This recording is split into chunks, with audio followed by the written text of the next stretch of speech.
Hi అండి, నమస్తే. ఈరోజు మనం సేమియా పాయసం చేసుకుంటున్నాం. సేమియా పాయసానికి కావాల్సినవి సేమియాలు, పాలు, చక్కెర, యాలకుల పొడి, కొబ్బరి, సగ్గుబియ్యము, కిస్మిస్లు, జీడిపప్పు, బాదం పప్పు. ఇప్పుడు మనం సేమియా తయారు చేసుకుందాం.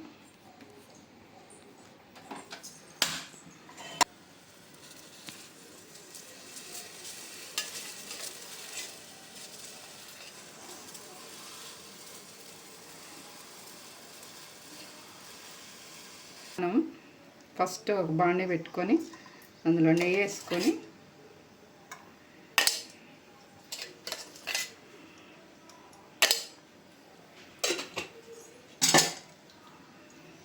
ముందుగా మనం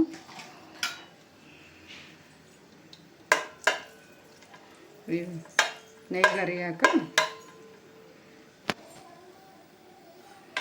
కొబ్బరి, బాదం పప్పు, జీడిపప్పు, కిస్మిస్లు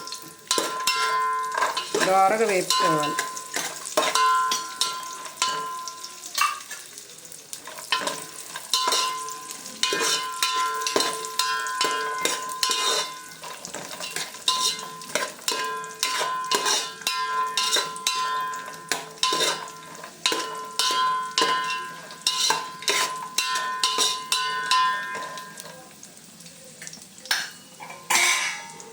సిమ్ములో వేపుకోవాలి.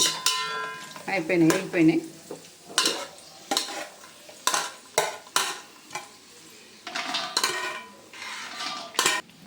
ఇదే నెయ్యిలో ఇప్పుడు సేమియా వేపుకుందాం.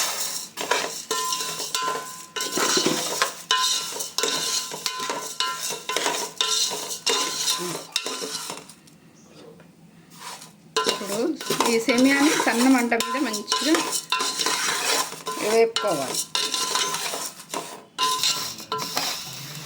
సేమియా కూడా వేగిపోయినాయి. ఇప్పుడు మనం తీసి పక్కకు పెట్టుకుందాం.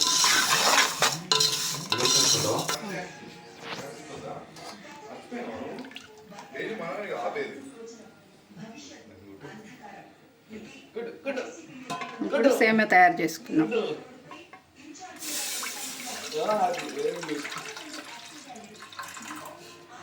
పాలు, వాటర్,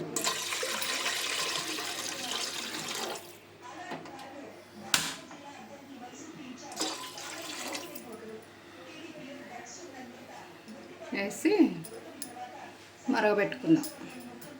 ఇప్పుడు ఈ పాలల్లోనే నేనైతే నైలాన్ సగ్గుబియ్యం వాడతాను. సగ్గుబియ్యం నైలాన్ ఇవి సన్నగా చిన్నగా బాగుంటాయి. నేను ఎప్పుడు సేమియా పాయసానికి ఇవే వేస్తాను.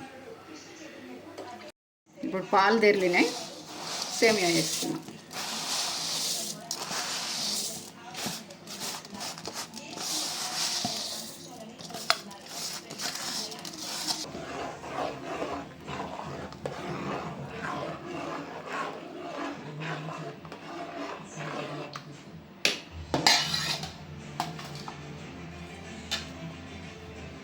అట్లనే కొంచెం యాలకుల పొడి,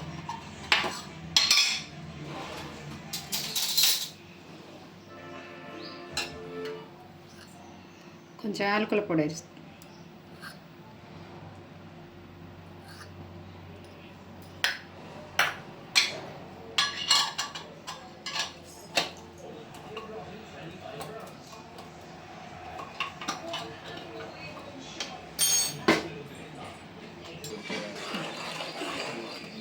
సేమియా ఉడికిపోయింది. సేమియాకు ఒక సీక్రెట్, కొంచెం మనం తినే కర్పూరం కొంచెం అంత వేసుకుంటే మంచి స్మెల్ వస్తుంది.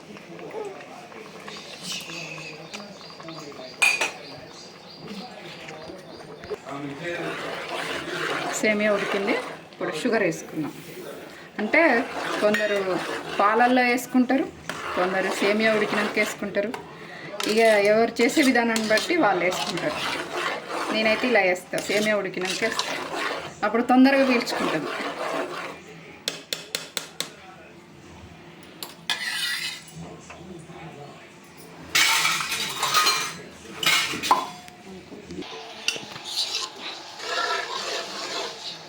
ఇప్పుడు మన సేమియా అయిపోయింది కదండి. ఒక చిన్న సీక్రెట్ ఏంటంటే, మనం కాచల్లార్చిన పాలు ఇప్పుడు మనం సేమియా చేయడానికి పోసుకున్నాం కదా, కొన్ని పాలు ఉంచుకొని అవి ఫ్రిడ్జ్లో పెట్టుకొని సేమియా మొత్తం అయిపోయాక ఈ పాలు పోసుకోవాలి. మనం ఈ సేమియా సాయంత్రం వరకు కూడా ఇట్లనే లూజ్గా మంచిగా ఉంటుంది, చిక్కగా కాదన్నట్టు, గడ్డగట్టదు అస్సలే.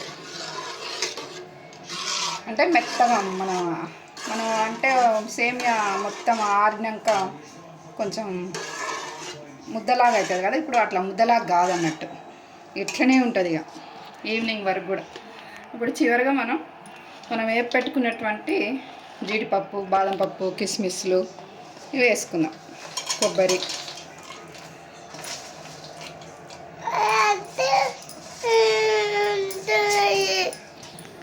రెడీ అయిపోయిందండి మన సేమియా పాయసం. Ready to eat.